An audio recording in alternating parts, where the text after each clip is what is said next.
Hello and welcome to a special edition of Optimum Local's Meet the Leaders. I'm Dallas Grove. Today we come to you from the State House in Trenton, where we'll speak to a variety of elected officials from around the state.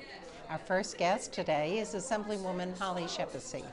Thanks so much for being here. Thank you for having me. I know you have a long day. It's a voting session today here at the state capitol. That it is, and hopefully we'll get home at a reasonable hour, but there's never any telling. You're new. Yes. To the Assembly. I have been here since January, correct. And some of the first things you heard was the governor's speech. Yes. Both the State of the Union and the budget speech. That's correct. How were you impressed?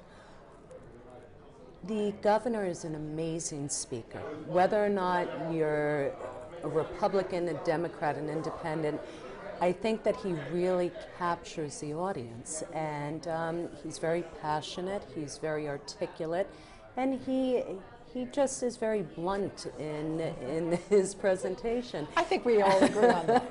But one of the reasons I decided to get involved in politics, I've never run for office in my life. I've never been involved in the front. I've always been behind the scenes. And seeing what the governor has managed to do with our state over the past 2 years really incentivized me to get involved. You're a lawyer and have worked as a prosecutor? I'm an attorney. I'm currently a public defender. I also have a private practice focusing on a blend of corporate law as well as municipal law. Mm-hmm. So you're on the Environment and the Judiciary committee. So the Judiciary comes second nature to you. It does.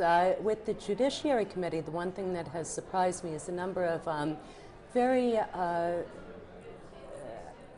social issues that have come before the Judiciary Committee, and a lot of passionate pleas for assistance and help. And so far it's been great. One of the things in the governor's speech was help and not jail time for those who have had drug crimes. Right. I actually intend on being a co-prime sponsor of that bill. It's a great program.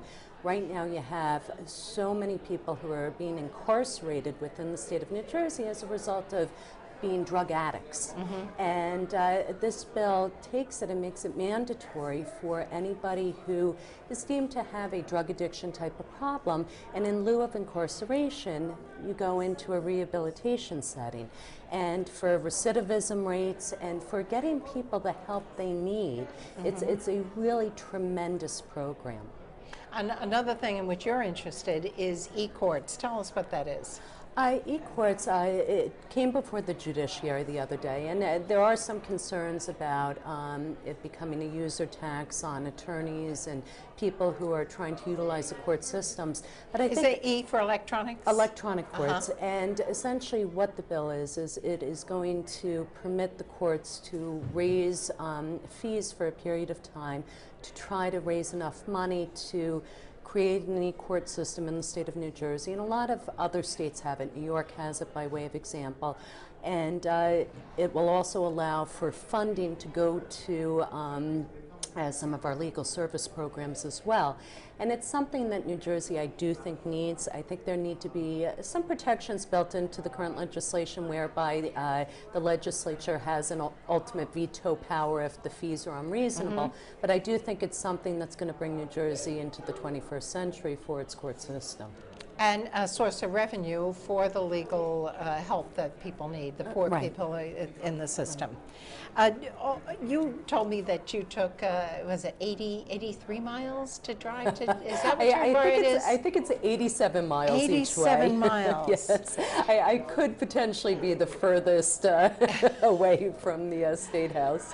Well, in that case, now transportation and transportation funding is an issue in New Jersey. Yes. I understand the federal government is pretty much about to come through with a huge amount of money for New Jersey, $1.5 billion. But it's mostly for mass transit, I believe. That isn't going to help you with your commute. With my commute, no. There is a train option, but I believe I have to get off in Newark. I would have to drive to the train station, get onto the train, transfer in Newark and then come down to Trenton. And there are quite a few people from my community who do it, but I believe it's over $25 each way as well. And So if you it's- miss that last train back, you're stuck here I'm in stuck Trenton. here and staying at the Marriott for the night. So. What are some of your priorities as far as your district? As far as my district, it's a blend. Property tax relief is always a huge issue with our district, as well as being able to, we have a smaller segment of our population that's been really hit hard by flooding over the past several years. And the flooding issue is incredibly complicated, and it's something that there is no easy solution to. And in fact, even within the municipalities that I represent, the flooding issues in some municipalities are caused by factors that are totally distinct than the flooding issues in other municipalities.